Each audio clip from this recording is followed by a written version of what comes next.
when they see the new government with better policies, new migration quotas, and they are raising a lot of hope.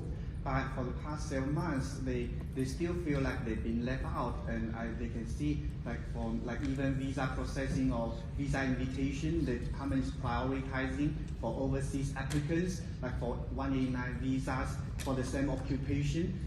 A chef here working for years with 85 or 90 points get no invitation, but overseas applicants, no Australia work experience, 65 points getting invited. They've been working here throughout this pandemic, and they really love this country, and they don't want to leave this country to get invited. And because more than 5,000 people left, 500,000 people left throughout the pandemic, and those they just feel like they've been really left out and really disappointed, and they don't know how they can plan for their future. And I really want to understand the department's priority, like for those people who have been here so long, like not to mention only visa processing like AA7, more than 2 years, temporary visa holders in Tasmania, they contribute so much for this land, but they just waiting and waiting for their visas, and with no news. Every month maybe just 30 or 40 visas get processed, and in the backlog it's almost 20,000 in the backlog.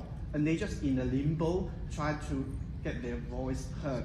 And I think this is really an important a part of our society and community, and I really hope they can hear like their contribution, being heard, and also get really get prioritized in certain ways. Appreciate that. Thank you. These are important issues, but I just want to make a couple of brief points in response. Firstly, you don't fix 9 years in just over 4 months, okay?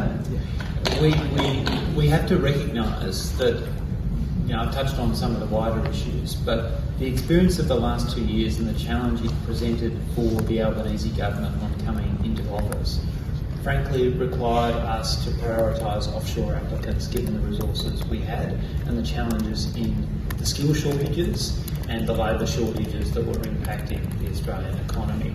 That plus a visa backlog that was absolutely massive. Getting that under control allows us to address these issues.